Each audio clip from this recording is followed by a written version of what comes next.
आज के इस वीडियो में हम आपको 3 टिप्स देंगे कि जिनकी मदद से आप इंटरव्यू में टेल मी अबाउट योरसेल्फ प्रश्न का बेहतरीन तरीके से जवाब दे सकते हैं।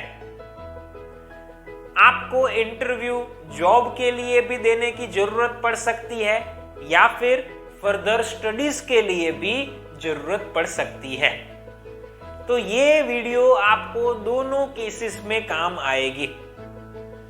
तो सबसे पहले हमारी जो टिप है वो यह है कि आप इस प्रश्न का जवाब जो जॉब के लिए आप इंटरव्यू दे रहे हैं उसके साथ कनेक्ट करके दीजिए।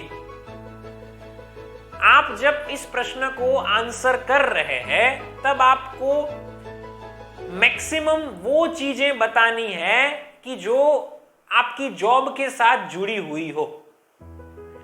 कुछ लोग हमें प्रश्न करते हैं कि सर मैं इसमें क्या मेरा नाम भी बोलूं? कुछ ऐसा पूछते हैं कि क्या मैं मेरे पेरेंट्स के बारे में कुछ कह सकता हूं? कुछ यह भी कहते हैं कि क्या मैं मेरी हॉबी के बारे में बोल सकता हूं? तो ये सारी चीजें आप कर सकते हैं, उसमें कोई दिक्कत नहीं है। लेकिन आप जितना भी जवाब दे रहे हैं उस जवाब में मैक्सिमम बातें आपको जिस जॉब के लिए आप अप्लाई कर रहे हैं उसके बारे में उससे जुड़ी हुई बतानी है। मैं आपको उदाहरण भी दूंगा। हाँ, एक और इंपॉर्टेंट चीज, आपको इस प्रश्न का जवाब हो सके तो 6 से 8 वाक्यों में देना चाहिए, ना उससे कम देना चाहिए ना इससे ज्यादा देना चाहिए। ये एक एवरेज लेंथ मैंने आपको बताई हुई है। इसके आगे पीछे थोड़ा होता है तो चलेगा, लेकिन हो सके तो इतना आंसर रखने का प्रयास कीजिए। अब जैसे कि मैंने आपको कहा कि कुछ लोग पूछते हैं कि मैं अपना नाम बता सकता हूं या अपने पेरेंट्स के बारे में बता सकता हूं या फिर मैं मेरी हॉबीज के बारे में कह सकता हूं। तो ये सारी चीजें आप कह सकते हैं। इसके अलावा भी आपको लगता है कि मुझे ये कहना है तो वो भी आप कह सकते हैं। लेकिन जैसे मैंने कहा, मैक्सिमम बातें आपको अपनी जॉब से जुड़ी हुई करनी है। अगर आप 6 से 8 वाक्यों का जवाब दे रहे हो तो आपको यहाँ पर वो ध्यान में रखना है कि कम से कम 4 वाक्य तो आपकी जॉब से जुड़े हुए ही बोलने हैं। चलो अब उदाहरण के द्वारा इसे समझते हैं। मान लीजिए कि इंटरव्यूअर ऐसा पूछ रहे हैं जॉब इंटरव्यू में कि आपके बारे में कुछ बताइए। तो आप किसी भी भाषा में बोल रहे हो, चाहे हिंदी हो, इंग्लिश हो या अन्य कोई भाषा हो, आप कैसे जवाब दे सकते हैं उसका एग्जाम्पल मैं आपको दे रहा हूं। जरूर मैं आपको मेरे बारे में बताना चाहूंगा। तो मेरा नाम हेंस शाह है और मैं गुजरात से बिलोंग करता हूं। मेरे फादर एक बैंकर है और मेरे मदर होम मेकर है।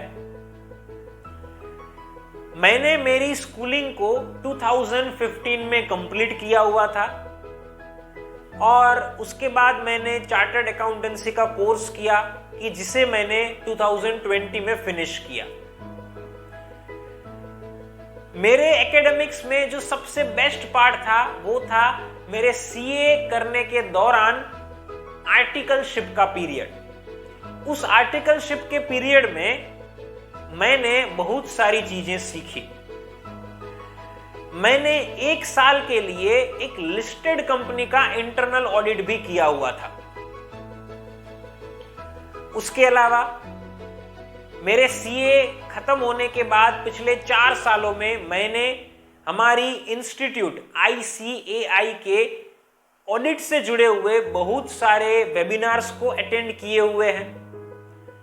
इंटरनल ऑडिट की बहुत सारी कॉन्फ्रेंसेस में पार्टिसिपेट किया हुआ है और नंबर ऑफ सर्टिफिकेशंस प्राप्त किए हुए हैं। मुझे देसाई कॉर्पोरेट्स में 4 साल तक इंटरनल ऑडिटर के तौर पर काम करने का अनुभव भी है। तो इस प्रकार से मैंने आपको मेरे बारे में बताया। तो दोस्तों, इस प्रकार से आपको अपने बारे में बोलना है।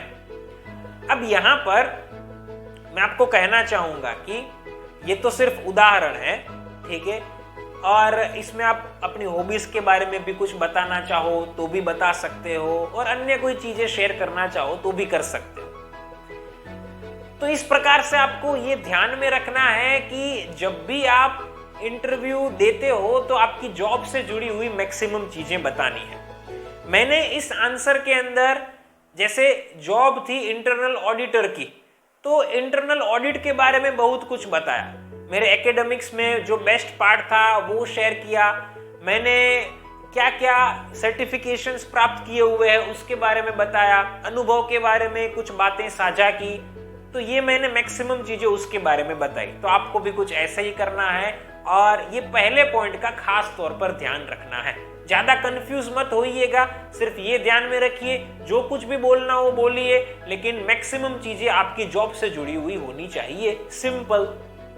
चलो आगे बढ़ते हैं, और आपके बारे में कुछ बताइए। इस प्रश्न का जवाब देने के लिए हमारी जो दूसरी और इंपॉर्टेंट एडवाइस है वो भी ध्यान से सुनिए, और वो है कि आपका आंसर नेचुरल लगना चाहिए, बिल्कुल भी स्क्रिप्टेड नहीं लगना चाहिए। बहुत बार होता ऐसा है कि लोग इस प्रश्न का जवाब देने के लिए नोट्स बना लेते हैं या फिर उसकी स्क्रिप्ट ही तैयार कर लेते हैं कि क्या क्या बोलना है, और बार बार प्रैक्टिस करते हैं और उसे याद कर लेते हैं। लेकिन बहुत बार ऐसा देखने को मिलता है कि लोग जब ये जवाब देते हैं तो वो स्क्रिप्टेड होता है, मतलब नेचुरल नहीं लगता है, जैसे याद करके आए हुए हैं और याद किया हुआ सब बोल रहे हैं, वैसा इंटरव्यूअर को महसूस होता है। तो इसके लिए क्या करें? आपका आंसर नेचुरल लगे, इसके लिए जो सबसे हेल्पफुल चीज आपको हो पाएगी वो है बीच बीच में पोजेस लेना। पोजेस मतलब कि छोटे छोटे ब्रेक्स लेना। आप जितने भी वाक्य बोल रहे हैं, सभी वाक्यों के बीच में एक ब्रेक होना चाहिए। लंबा होगा तो भी चलेगा, लेकिन ब्रेक होना चाहिए, क्योंकि उसे हमें नेचुरल फील करवाना है। तो हर एक वाक्य के बाद एक पोज लीजिए। अगर कोई वाक्य बहुत लंबा है तो उसके कुछ शब्दों के बाद पोज ले लीजिए, उसके बाद बाकी के शब्दों को बोलिए।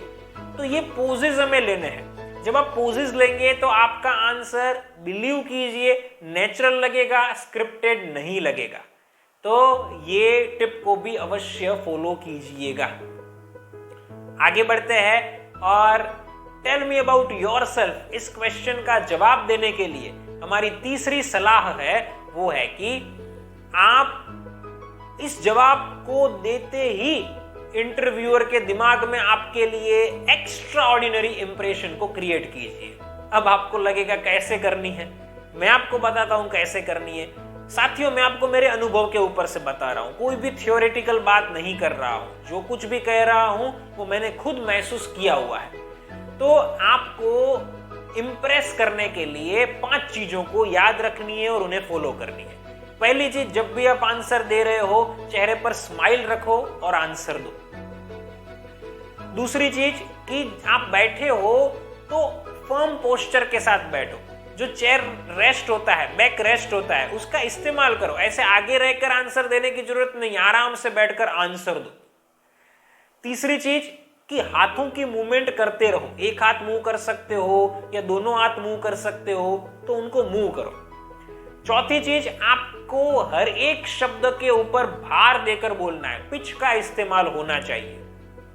और पांचवी और आखिरी चीज कि आपको हर एक शब्द क्लियरली बोलना है, मतलब सामने वाले व्यक्ति के कान तक हर एक शब्द पहुंचना चाहिए और उसके सभी अक्षर अच्छे से पहुंचने चाहिए। उसे क्लैरिटी कहते हैं। तो वो क्लियरली हमें बोलने हैं।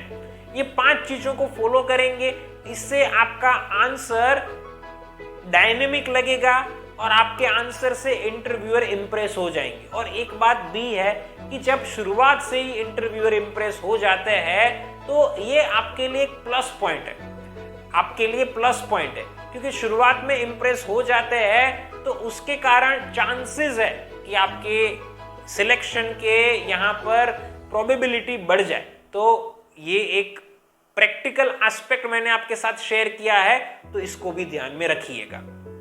तो कुल मिलाकर मैंने आपको क्या कहा, 3 बातें फॉलो करनी है। नंबर 1, आपका आंसर जॉब जिस प्रकार की है उससे कनेक्ट करे वैसा होना चाहिए। दूसरी चीज कि 5 चीजों का ध्यान रखिए। चेहरे पर स्माइल, अच्छा पोस्चर, हैंड मूवमेंट का उपयोग करना, शब्दों के ऊपर भार देना मतलब पिच का इस्तेमाल करना और क्लैरिटी के साथ सभी शब्दों को बोलना। और तीसरी चीज थी कि हमें पोजेस लेने हैं कि जिसके कारण हमारा आंसर नेचुरल लगे। तो दोस्तों, इस प्रकार से मैंने आपको यह बताया कि कैसे आप इंटरव्यू में नॉर्मली हमेशा पूछे जाने वाले इस सवाल का जवाब दे सकते हैं। अगर आप एक एक्स्ट्रा ऑर्डिनरी इंटरव्यूई बनना चाहते हैं, मतलब कि आप अपने इंटरव्यू स्किल्स को पावरफुल बनाना चाहते हैं, तो आप हमारे online live interview skills course को ज्वाइन कर सकते हैं। नीचे दिए गए नंबर के ऊपर आप हमें अभी कॉल कीजिए, मैं आपसे पर्सनली बात करूंगा, आपकी सारी प्रॉब्लम्स और रिक्वायरमेंट्स को सुनूंगा और समझूंगा और आपको पर्सनल ट्रेनिंग देकर एक कॉन्फिडेंट और परफेक्ट इंटरव्यूई बनाऊंगा। फ्रेंड्स, फिर मिलेंगे एक नई वीडियो के साथ। Thank you.